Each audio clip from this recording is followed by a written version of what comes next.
Hello everyone, good morning and welcome back to Sports Today. We bring you this video segment every single morning to help you catch up with things that you might have missed out on whilst you were catching up on some all-important rest, because let's face it, whilst you and I and the whole world needs sleep, the world of sport doesn't really sleep. So without further ado, let's catch up on a few things that you might have missed out on and start your morning with plenty of sports news. Starting off with a very weird development around Virat Kohli's Vijay Hazare Trophy return. Obviously, fans are hyped to see Kohli back in action in domestic cricket. But here's the bad news. The only way you could potentially be able to watch him is on TV and live streaming, because there is going to be a very good chance that no fans are going to be allowed into the stadium to watch that match. The reason? Well, it is taking place at the M. Chinnaswamy Stadium in Bengaluru, and we know that there have been complications around that stadium ever since the unfortunate fan stampede that proceeded after the IPL 2025 final. Now, obviously, the match was originally meant to be in Alur, but was shifted to the Chinnaswamy due to logistical issues in travelling there. But fans are unlikely to be allowed because the stadium has, in fact, been termed as not safe for large gatherings after that particular stampede. And therefore, it seems like Kohli's return will not be witnessed live by any fans in the stadium. There was some hopes that maybe there would be fans allowed in, maybe one or two stands could have been open, but right now that seems very unlikely, which is terrible news, but it is what it is. In another bit of cricket related news, India under-19 team lost the Asia Cup final, and whilst them losing the final may not have been seen as such a big thing, under normal circumstances, it's worth remembering that there is an Under-19 World Cup set to begin in January, which means that the BCCI is set to actually review the Under-19 World Cup, the Asia Cup final performance. What's more, it's gone beyond the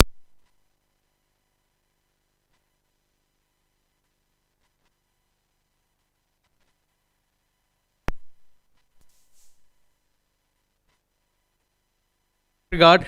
What happens after that is that there is going to be a report taken and further action to be taken when it comes to this particular tournament, because the team wants to iron out any issues that may crop up ahead of the Under-19 ICC World Cup. But continuing on with the Under-19 Asia Cup, they have been given, let's say the Indian team has been criticized for its behavior by Sarfaraz Ahmed, who's of course the Pakistan Under-19 coach, has said that the Indian team's behavior was unethical and unsportsmanlike, and he launched a pretty scathing attack. We'll do a detailed video on it soon.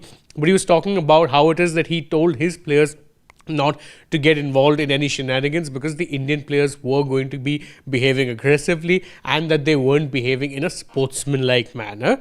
Of course, the other thing which has been dominating the world of cricket a lot has been the fallout or potential fallout from the currently ongoing Ashes series, although one whose course has already been decided given Australia have an unassailable 3-0 lead. There has been plenty of talk and speculation over the future of head coach Brendon McCullum, and McCullum has now broken his silence on that. He said that, look, if there is to be any call made on my future, then that's not my call to be made. I still believe I can do a job here. I still want to do a good job in the remainder of it and in the future as well. If there's any talk about potentially sacking me, well, then that's not from me. This call will be taken from someone above me. Of course, how it is that any head coach can survive as disastrous a tour as this has been is beyond me. But hey, the England and Wales Cricket Board really have brought into the cult of Baz, so wouldn't surprise me if he did actually survive. Do I think he should survive? No. I think he needs to be let go of and need to move on from the Bazball phenomenon. I think the experiment is done. It's run its course. It was entertaining in bits, but it hasn't brought you success. But that's just my opinion. Meanwhile, more Ashes-related news, and Australia have rested Pat Cummins for the 4th test of the series starting on Boxing Day, and Nathan Lyon has been ruled out of the series because he underwent surgery on a torn hamstring. Obviously, Cummins' case is simply a case of giving him some rest and getting him back into full fitness and managing his workload on the way, because he's also coming back from an injury layoff. In Lyon's case, though, his Ashes done and dusted, although what a way for him to sign off. He ended up breaking Glenn McGrath's record for number of wickets in Test cricket and played a key part in them sealing the Ashes as well. In another bit of news, Jai Richardson and Todd Murphy have been called up to be backups to both of these particular players. Don't forget, today is also an India match day. There is a T20I taking place between the Indian women's team and the Sri Lankan women's team. Obviously, for India, no real issues when it comes to their batting bowling, but they would hope that the fielding does get a little bit more sorted in this particular game, because again, that was a bit of an issue in the last match, and fielding has tended to be a small issue at times when it comes to this particular team.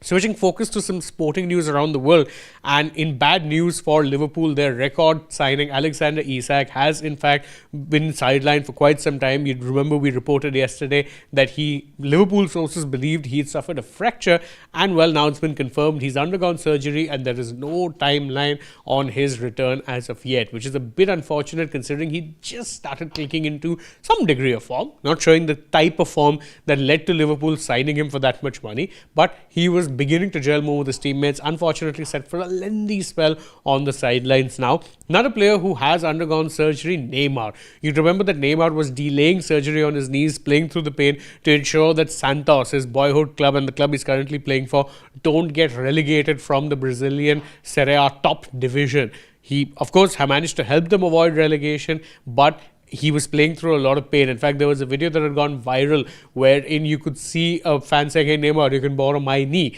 And Neymar said, "I'll need both of your knees, mate." Well, he's now undergone surgery on those knees and is of course said to be ruled out for a little bit of time. Whether or not he comes back, I think maybe he's got another year or two left in him. But what it means is that any chances of him potentially playing the World Cup next year, done, dusted, done.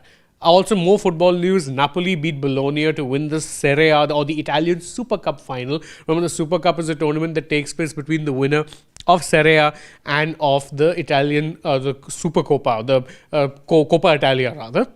This is a tournament that takes place normally in a lot of places in the start of the season. For the Italian teams, though, it's taken place in the middle, and it's Napoli, the Serie A holders, who have gone on to lift the title.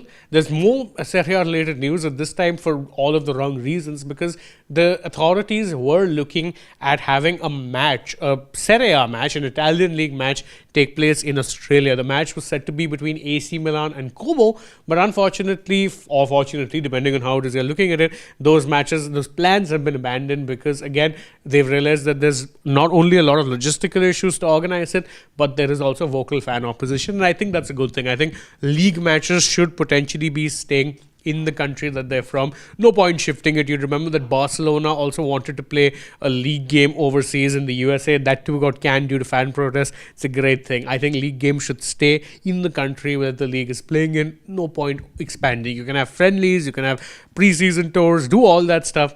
Don't take league games overseas. It just dilutes it big time.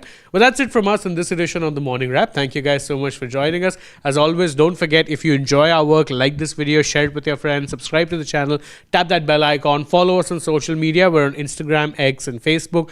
And stay tuned for more such updates from the world of sport.